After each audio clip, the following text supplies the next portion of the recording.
going to show some little details that I think a lot of people might gloss over, but it takes some time, and some other little tips and tricks. One of the things I did in the center drawer of the box of the tool chest is this drawer, and this drawer was meant for the machinery's handbook.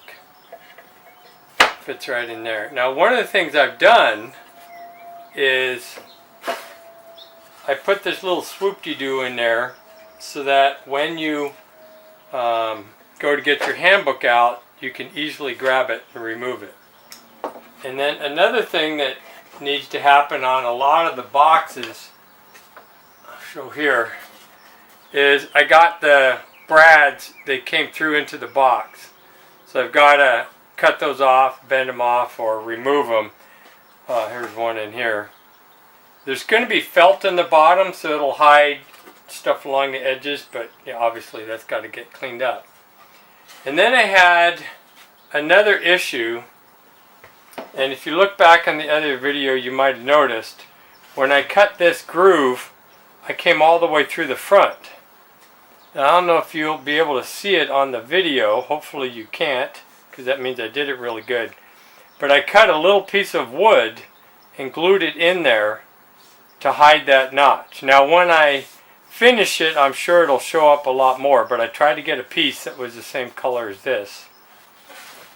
I did that as well on this board over here. I accidentally came all the way through, so I glued a little piece on there.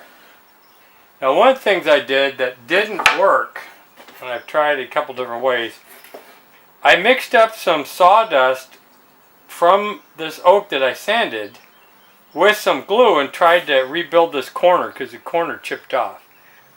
And obviously, I don't know why it came out so dark, but that's not going to work.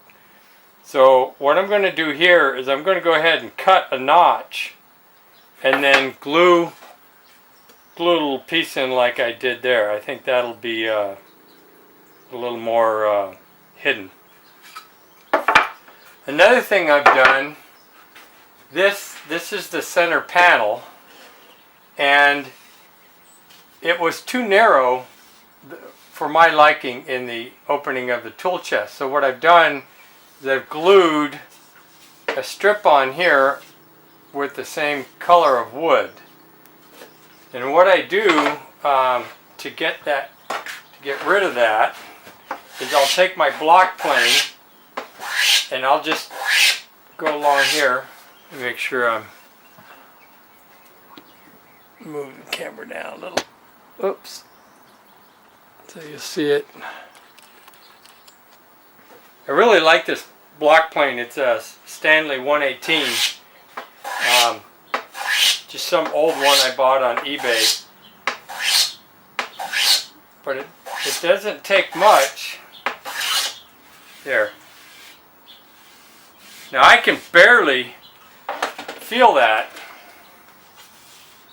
And you can barely see that I added anything on there. I'll do the same thing to this side.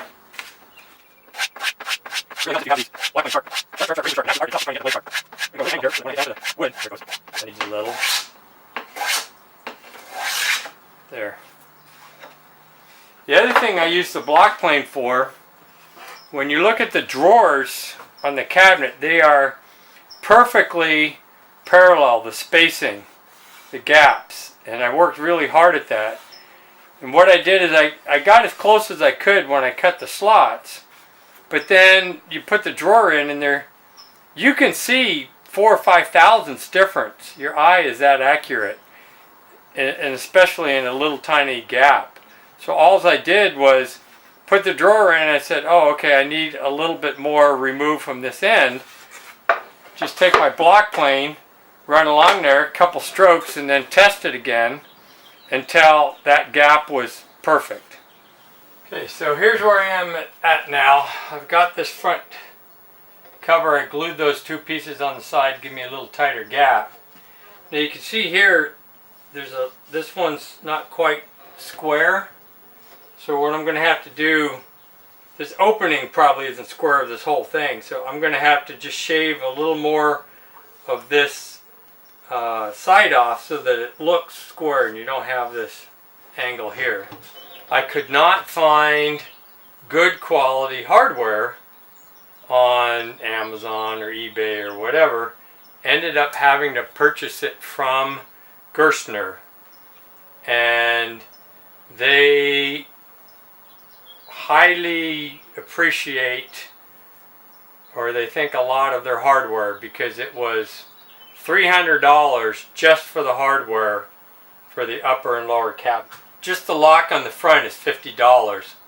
There's a couple of pins that go in here, I'll show that later, to where when you put the lid down, the pins come down into this piece and lock this from opening, and that's how you lock the toolbox. If you can't open the lid, which is locked for, you can't get into the drawers. I'm going to show how I hide a lot of the sins in woodworking, my sins.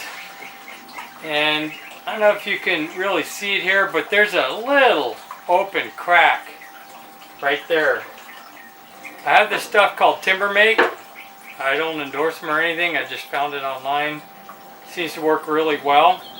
It's a grain filler, and I've used it for filling all the grain, but that's a nightmare. So now I just use it for spot filling. So I'll just take it right there and rub it into that little crack. And then I had another along in here. That joint is not perfect, so I'll rub it,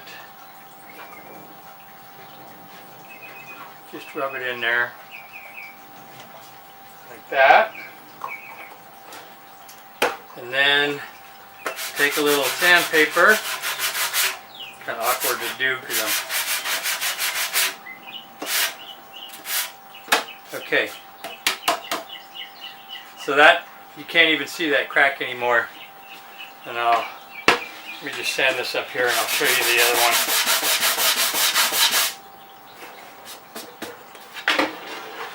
one. Okay, right here,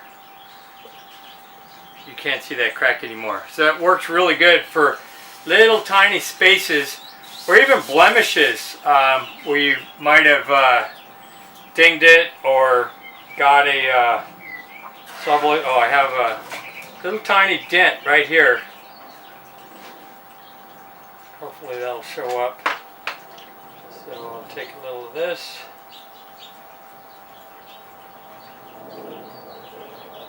There. Now normally you just let it dry and then sand it off, but I found in little bitty spots it doesn't matter. You don't really have to let it dry. So right there, that little dent is now level and you can barely see it. Now it will show up more when you go to finish it and stain it. So just remember that when you have a joint and you're staining it, yeah, you'll get lines in the joint. That's no big deal. But if you have a big gouge and you fill it, that one spot will will absorb the stain a little differently and it'll show up more. Just a quick tip on sanding. On my drawers here, I'm rounding all the edges, top and bottom and sides. It may look really nice to have really sharp edges, but you'll get splinters that way. You can get like stress risers, just like metal. So one thing to note when you're sanding, like I'm going to sand this corner here. This wood is going this way, the grain is going this way. Don't sand this corner this way because you'll tend to tear up this piece. So sand this direction, always away from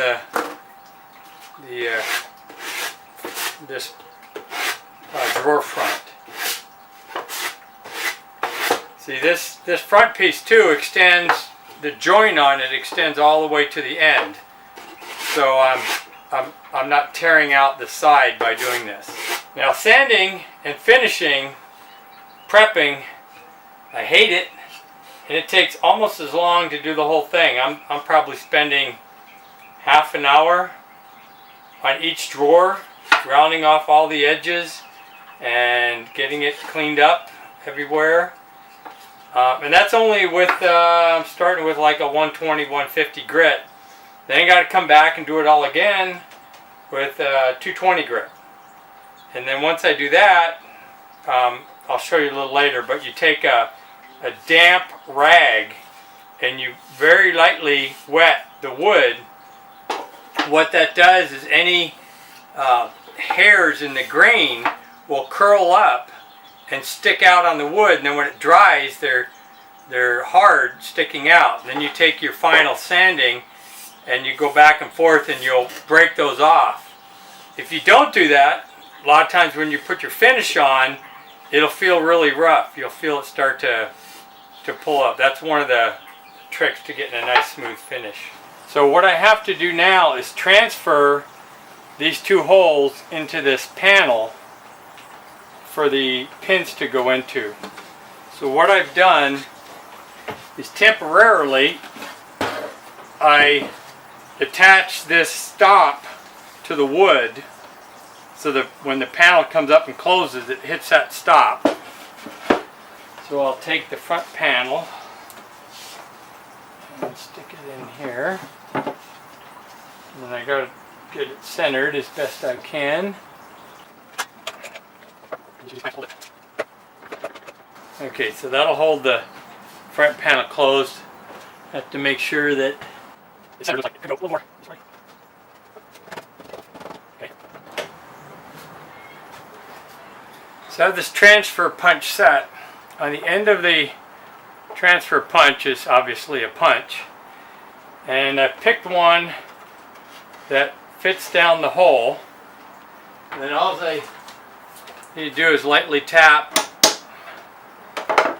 there, and then do the same thing to this side. Kind of tight.